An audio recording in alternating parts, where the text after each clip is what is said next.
What's good, everybody? It's the OG Fantasy Football Show. We're locked in for season 2. Let's go! Get the steak, throw 'em out at John and Venice. I told Quinn and I'll be late. Ay, I'm so epidemic, I'm a cause an epidemic. Put my feet up in the building, feel it like a tenant. When I get high, I ain't looking at the All right, welcome back into the show for season 2, everybody. I'm your host, Steve O. My PIC, Willie, is not with me today. He is on paternity leave. My man couldn't wrap his DSE, so now he has a BABY. Enough of that. If coming back into the show, welcome back. You know we love having you. If you're new, welcome in. Welcome part of the OG fam. We took some time off, upgraded the set a little bit. Still a work in progress, but we're getting there. A lot of hard time, a lot of overtime, a lot of work and dedication went into this, a lot of sacrifice. If you guys just do a favor, hit the subscribe button, like the video. Be rolling all year long, so we're just getting started up again. Just to let you guys know where we're at, just a couple things that stood out for us. Just wanted to cover some things that we look at during the off season before the fantasy season really starts kicking into full speed.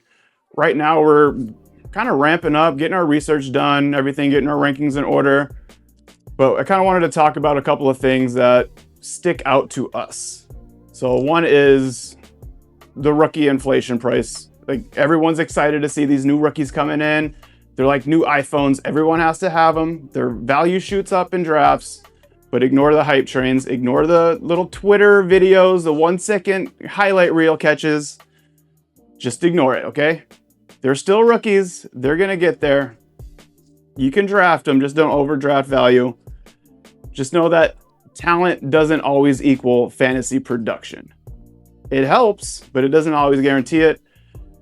Situational awareness is critical when evaluating talent as well. We make sure we're going over stats and film from last year. We just want to make sure that our eyes match what we're seeing on paper, making sure we're not overreacting to any end of the year crazy weeks that happened. We just want to kind of recenter ourselves, make sure we're seeing the whole picture as well. Another thing we're looking at is stability over hype. When we're evaluating players, are you going to get maybe 2 pop weeks? Is this a best ball wide receiver we're drafting, or are you looking for stability, improvement commodity? Do you want weekly points?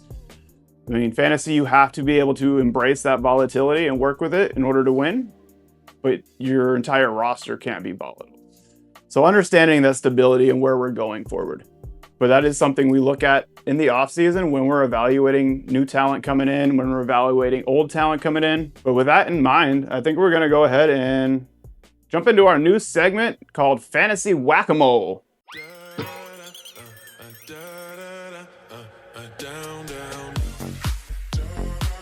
Alrighty, Fantasy Whack-A-Mole. These are just players that kept popping up for me all off-season long. Guys that were either Twitter feeds, high draft capitals, crazy trades, maybe they're new homes, but these are 3 names that stuck out for me going forward.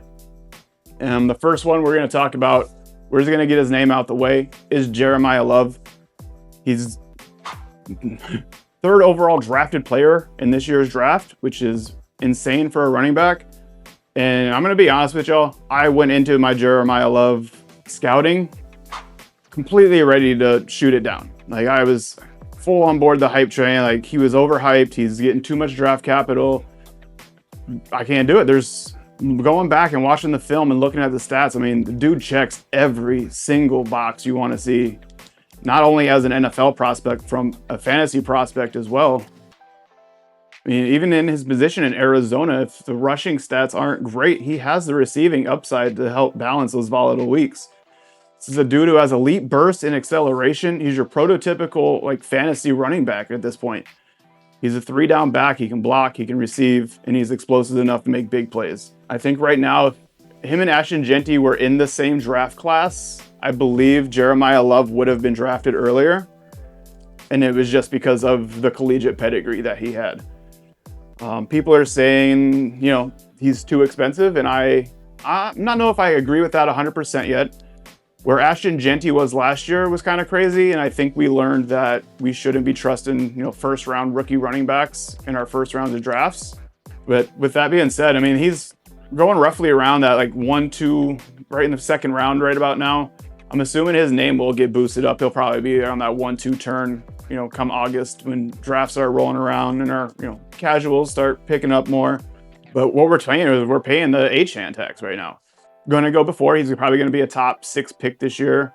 He's going to get all the work. But Jeremiyah Love is in Arizona, and he has nobody fighting competition for him. And like the only other argument you could have had was his competition at Notre Dame was weak.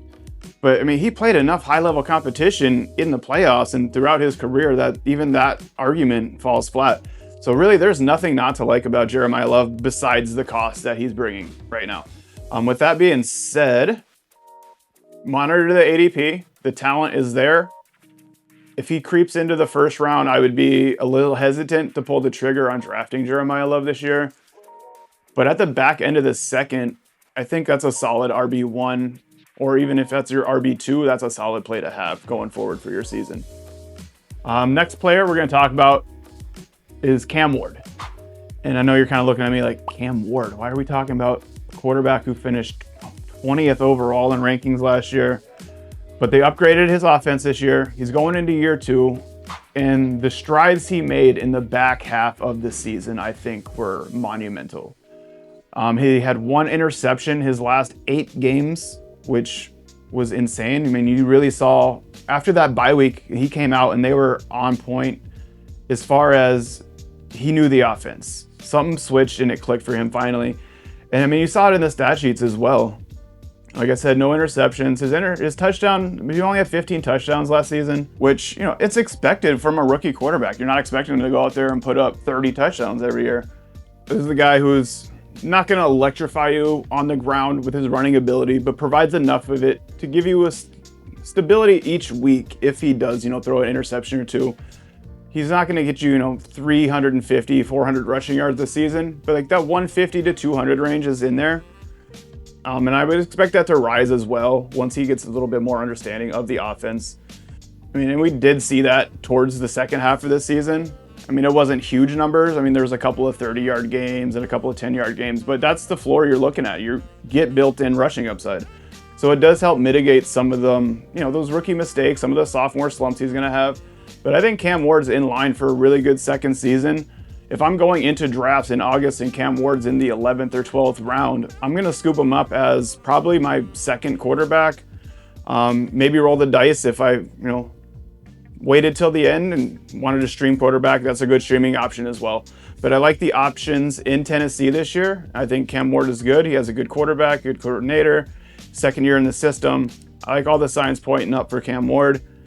It was kind of my Drake May this year, where I was high on Bo Nix last year when he was in the 10th and 11th round. But then, we started getting into drafts and mocks started happening.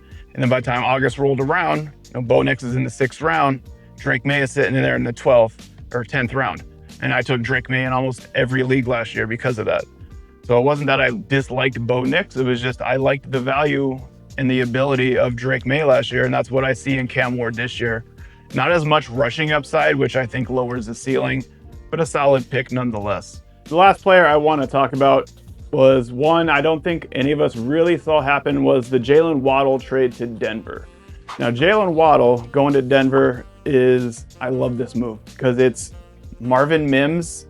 What Marvin Mims was supposed to be for Denver is what Jalen Waddle is going to be. He's going to be a wide receiver 2, 1A, 1B, however you want to say it.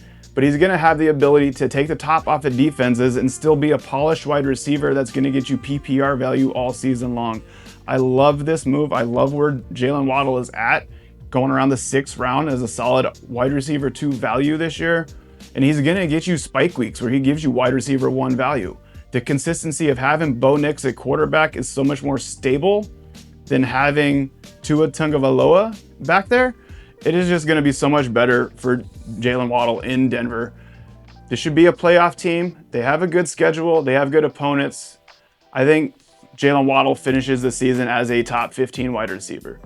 That's with Courtland Sutton there. I don't think Courtland Sutton poses any issues for Jalen Waddle. I mean, he shared the spotlight with Tyreek Hill and was still almost a 1,000-yard receiver every year. And that was with Tyreek getting 1,700 receiving yards. Jalen Waddle will be fine. There's plenty of receptions to go around in Denver.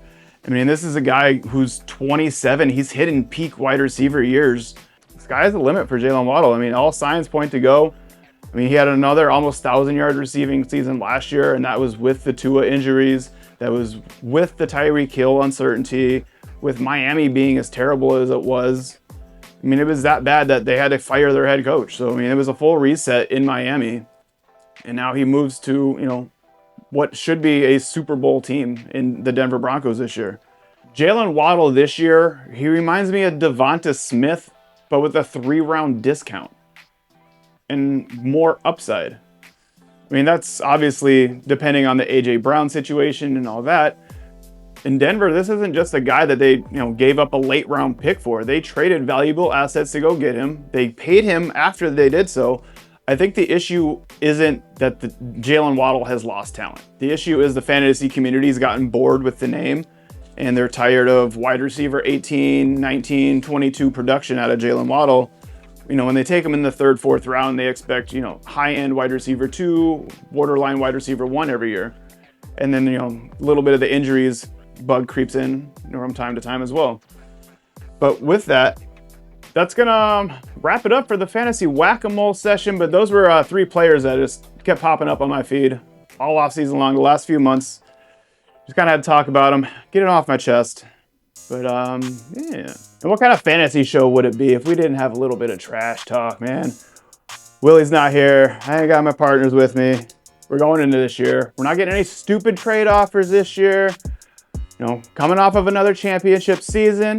2-time Metro champion. We're coming for another one in the OG this year, though. Don't worry. But now's the time of the year to start getting ready. Start preparing for your championships. Start getting your research in. We're going to be here all year long. We're going to come out every week. So, this is a permanent set now. So we're going to be doing this full time. All right, well, that's going to wrap it up. Fantasy football is back. We will see you next week. Peace out. Bye.